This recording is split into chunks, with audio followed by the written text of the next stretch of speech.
Hi, everybody.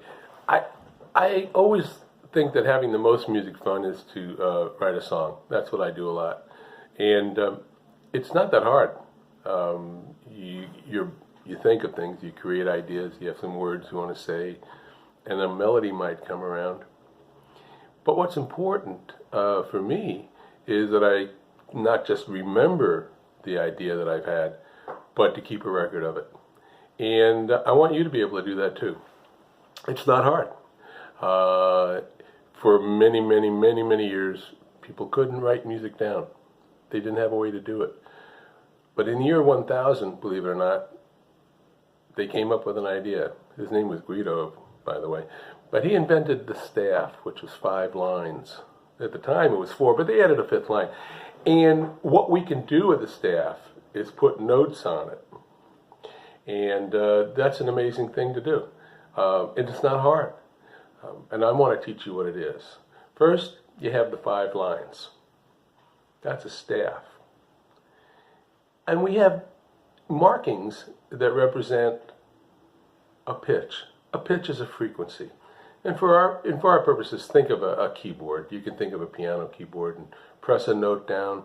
You're creating a pitch. And that note can be represented on a staff.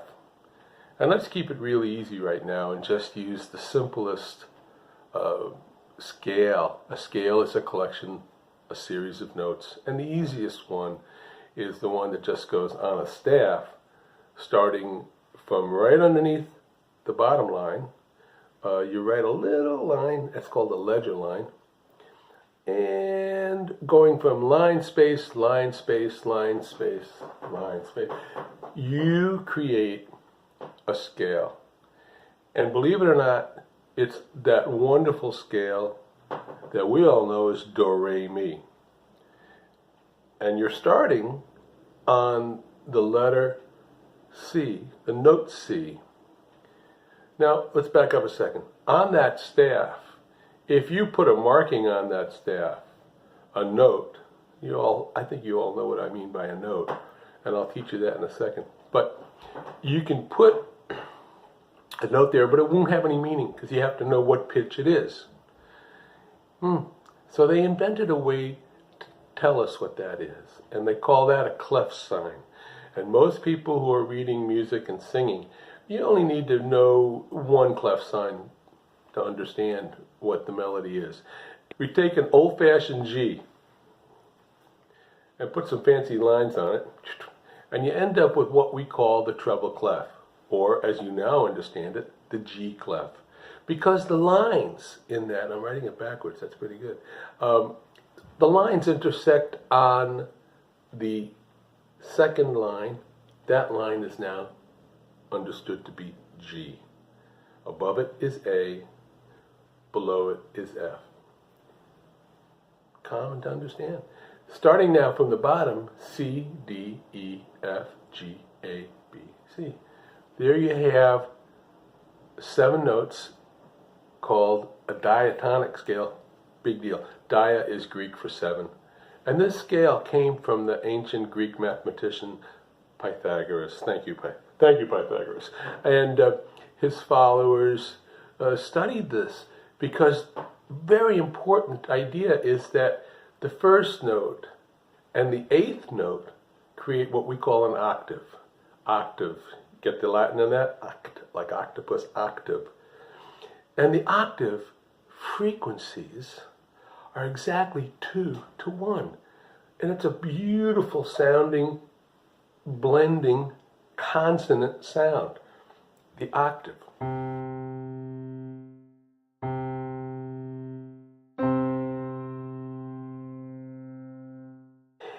The 5th note, and we count those notes 1, 2, 3, 4, 5, 6, 7.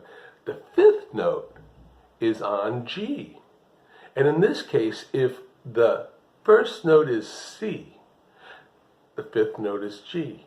We call the first note 1, and we call the 5th note 5. Now, what's amazing is you can change that first note of a diatonic scale. You have 12 notes all together between the octave.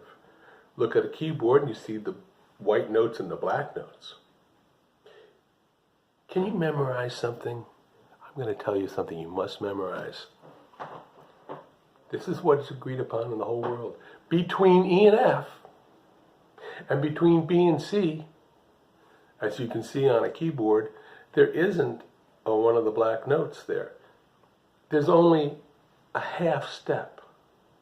Between C and D, D and E, F and G, G and A and B, they have a complete step, 2 half steps. Up a half, makes a whole step.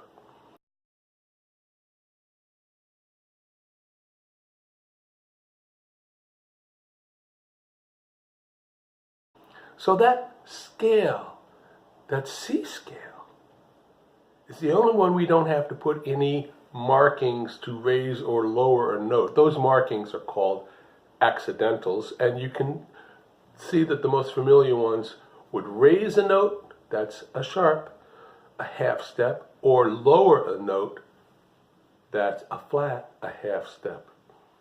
But let's not worry about that right now. If we start on C, do, re, mi, fa, sol, la, ti, do, we have the C scale, the C diatonic scale. Beautiful. You already know it. It's already in your head. And believe it or not, the idea of having this scale is infused. It becomes a theoretical skeleton, if you will. I don't mean to, it's not Halloween, but it's underlying principle of all the music you've ever heard, because of the relationship between the 1 and the 5. Do, so. Boom, boom, boom, boom. You learn it you remember this from Twinkle, Twinkle. Twinkle, twinkle, twinkle, twinkle, 1, 5, 1. Twinkle, twinkle. Huh? That's how you know 1 to 5. It's also country music. Boom, boom, boom, boom. But actually, it's practically every song you've ever heard in your life is theoretically based on the relationship between the 1 and the 5. Something you never knew, but now you do know.